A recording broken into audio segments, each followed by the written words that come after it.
Hal yang merubah cara pandang saya tentang dunia pertanian adalah saat 4 bulan lalu seorang dosen dari salah satu universitas terkemuka di Indonesia mengatakan kepada saya untuk stop merekomendasikan penggunaan bahan-bahan kimia kepada para petani. Saya pun bertanya, kenapa? Dia menjawab, itu adalah sebuah pembodohan yang sudah dirancang lebih dari 100 tahun yang lalu hanya oleh sekelompok kecil orang untuk memperkaya diri mereka sendiri dan keturunannya, kemudian untuk memiskinkan petani di seluruh dunia. Sebuah pernyataan yang saat itu bagi saya terdengar sangat aneh. Lalu dia pun menjelaskan sebuah skema dunia pertanian yang sangat mind-blowing. Dalam skema itu, semua tentang dunia pertanian digambarkan hanya bermuara pada segelintir globalis kelas kakap dunia. Saya pun tak lantas percaya pada saat itu. Yang ada dalam benak saya adalah apa yang terjadi dalam dunia pertanian saat ini adalah kebutuhan yang memang dibutuhkan oleh para petani guna meningkatkan efisiensi dan produksi pertanian. Tapi sejak saat itu, kata-kata dari dosen tersebut sangat mengganggu dalam pikiran saya, sehingga membuat saya tergerak untuk melakukan riset. 2 bulan kemudian, fakta-fakta mengejutkan pun mulai saya dapati, yang membuat saya berpikir ulang bahwa apa yang dikatakan beliau mungkin semuanya benar, bahwa dunia pertanian memang sudah dikontrol secara total oleh sekelompok kecil manusia untuk merugikan umat manusia lain di seluruh dunia. Dan yang lebih mengejutkan lagi adalah saya menjumpai fakta bahwa sebenarnya dunia pertanian sama sekali tak butuh bahan-bahan kimia tersebut, karena ada sebuah pengetahuan yang sangat luar biasa tentang kehidupan tanaman atau tumbuhan yang sengaja dibungkam agar tak terekspos oleh banyak orang. Video ini adalah bagian ketiga dari serial Total Control Dunia Pertanian. Mari kita mulai. Selamat datang kembali di Munandar TV. I think people really are starting to be aware that something is wrong. In the last 100 years, we've lost half of the basic building block that makes soil productive. Half of it's gone. Soil health is very important not only for farmers but for the consumer and the general public, because we all like to eat, and I don't think any of us are going to volunteer to give that up anytime soon. From now until 2060, we're going to have to produce as much food as we've produced in the last 500 years. Soil is a living, breathing system. Sometimes we have to feed it a little for it to feed us, and it's like a relationship. If you're in a relationship where all you do is take, and you take the maximum you can at every opportunity, what are the odds of that relationship lasting very long? When you battle, you don't really tend to accomplish things. Never have I seen among farmers such a broad quest for knowledge as I'm seeing now. The soil renaissance is going to transform the entire agricultural industry. This will be historical.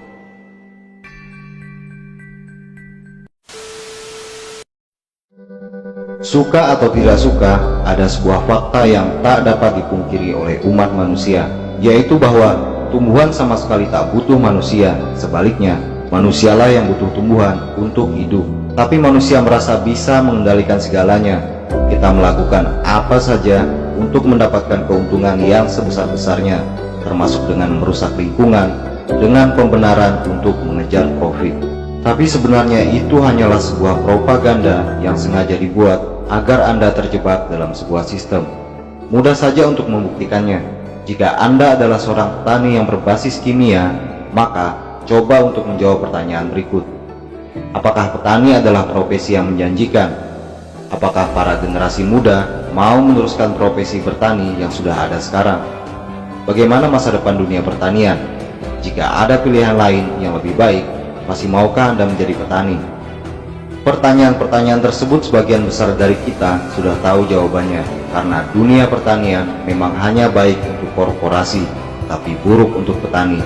Sekarang, mari kita belajar bersama tentang sebuah intelligent design yang dirancang oleh Sang Ilahi untuk kehidupan umat manusia di bumi.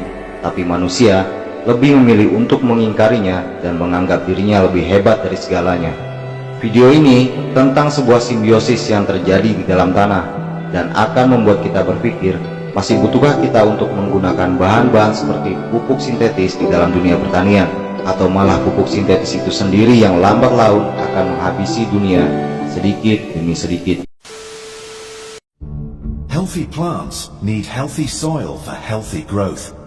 To be able to precisely absorb what plants need, the soil needs to contain minerals and the necessary soil life. Research shows that the widespread use of synthetic fertilizer leads to soils that no longer have the required biology for healthy plant growth. Fertilizer comes from a time in which there was no understanding of the long-term effects on the soil. For farmers, fertilizer was a miracle. The harvests doubled, and growers were able to provide the required food for a growing population. But now, after years of using synthetic fertilizers, the effects on soil quality are apparent. Increasingly, it is seen that fewer nutritional minerals remain in the soil, resulting in plants that quickly become weak and diseased. They are no longer protected by bacteria and fungi, but instead are attacked by them. As well as this, using fertilizer means that these days, farmers need to plow deeper as the ground becomes quickly compacted. This is a costly business for farmers and is disastrous for the soil. There is a better way. It is not widely known, but the roots of plants are able to develop more easily in an environment rich in old roots. Here you can see the current plowing method, in which the soil is turned to 25 centimeters. This means that the plant really struggles to reach the thousands of passageways that other plants have created with their roots. They often don't even reach through the plow pan, which is caused by plowing the land with heavy machinery. A surface cultivation method can offer a solution to this. This shallow soil processing means that the roots are quickly able to access the passageways left by decomposing roots. In this situation, they only have to work really hard once they reach the extremities of the passageways. This means that they can root deeper year after year and ensures that there is even more soil and water available for growth.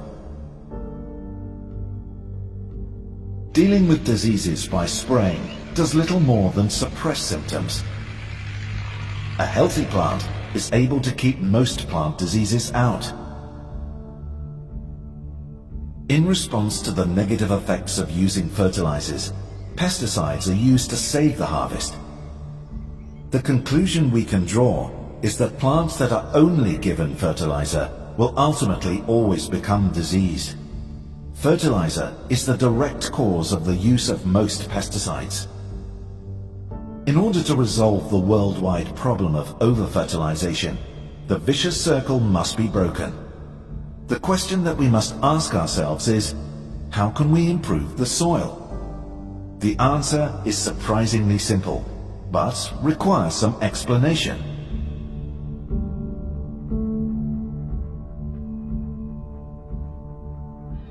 Just like every other organism on the planet, health and growth depends on a partnership between specialist bacteria and fungi.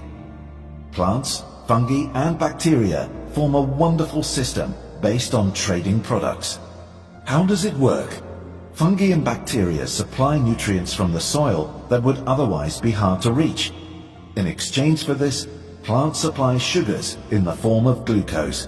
To explain this system, we will explain bacteria and fungi separately.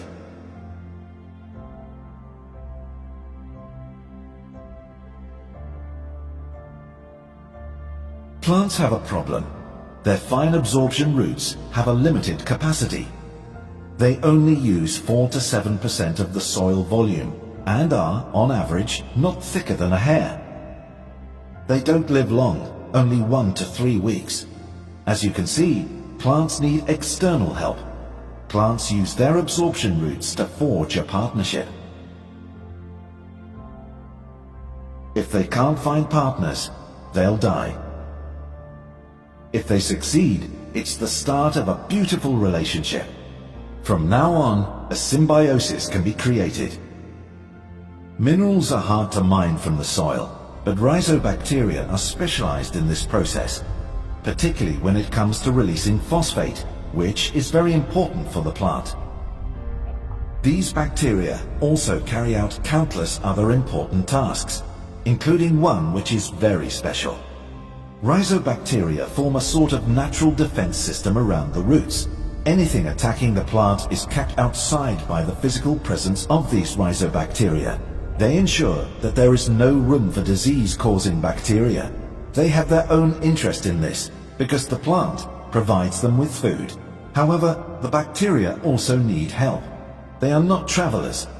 The bacterial colonies do not move back and forth from minerals to the roots. Most minerals found in soil are located outside the reach of the roots, and therefore also out of the reach of rhizobacteria. These can only live near the roots. As we have seen before, the zone of absorption is therefore very limited. Mycorrhizal fungi are able to drastically increase this absorption capacity. It may sound like a modern development, but it's not. The fungus has always existed, but due to modernization, its role has been neglected. Due to many years of using synthetic fertilizers, mycorrhiza is only very sporadically found in agricultural soils. Mycorrhizal fungi have always lived in symbiotic relation with the plant roots. Mycorrhizal fungus forms a living connection within the roots and creates an absorption and transport system. This is essential for healthy plant growth. Mycorrhiza in the roots is just as normal as chlorophyll in the leaves. This is beyond doubt. As stated before, the absorption roots of plants are 0.2 millimeters thick. This means that they can only grow in macropores, as shown here. Now we zoom in to see what happens when the plant gets help from the mycorrhizal fungus. The fungal threads are even thinner than most bacteria. They are only as thick as 3 microns. This means that these thin threads grow easily in the micropores, where the majority of nutrients and water are stored. Without help, a plant would never be able to reach these areas. It's not just the roots, but also the fungal threads that are responsible for the absorption of nutrients and water. The long, thin fungal hyphae that fully takes over the absorption of materials from the roots are able to provide disease resistance. Distantly located minerals that are bound to iron and calcium are now easier to absorb. These fine threads or hyphea can easily be a kilometer long in just 1 teaspoon of soil. Mycorrhizal fungi cause absorption capacity to be 7 times higher on average. This means that growing can be done with less water and that weeds have far less chance to thrive due to competition for space. The benefit to the fungi is the glucose produced by the plants. For the plants, the benefit is a larger absorption zone.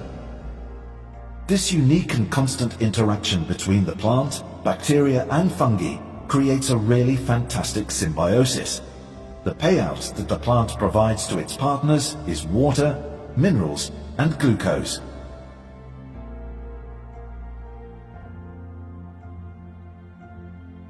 The partnership between soil and roots requires healthy soil biology. Healthy soil contains organic matter from dead leaves, dead roots, and dead animals. This dead organic matter is broken down in nature by soil life to become humus. Years of using fertilizer has caused the humus to disappear from agricultural land. You could think of humus as the battery of the soil. It's where the energy is stored. The energy that the soil life needs to do its work. Without the humus, it is almost impossible to achieve natural soil recovery. It has long been thought that nitrogen fertilizer stimulates the soil life as more bacteria are able to grow. But to maintain their carbon-nitrogen balance, they are compelled to consume more organic material, which then enters the atmosphere as CO2. The symbiosis between plant, fungi and bacteria is not only a great partnership, it is absolutely vital. Without these transformers of organic material, we would all perish in excess organic material. Returning to the question we asked previously about how we can improve the soil, the answer must be, ultimately, plants improve the soil on their own. They do this through the symbiosis between plants, bacteria and fungi. Sekarang kita sudah mengetahui tentang sebuah simbiosis yang terjadi di dalam tanah antara tanaman, bakteri, dan juga jamur, yang secara alami memberikan kesuburan dan sistem imunitas bagi tanaman. Di sini kita bisa mengetahui bahwa penggunaan pupuk kimia justru hanya merusak sistem imunitas dari tumbuhan itu sendiri.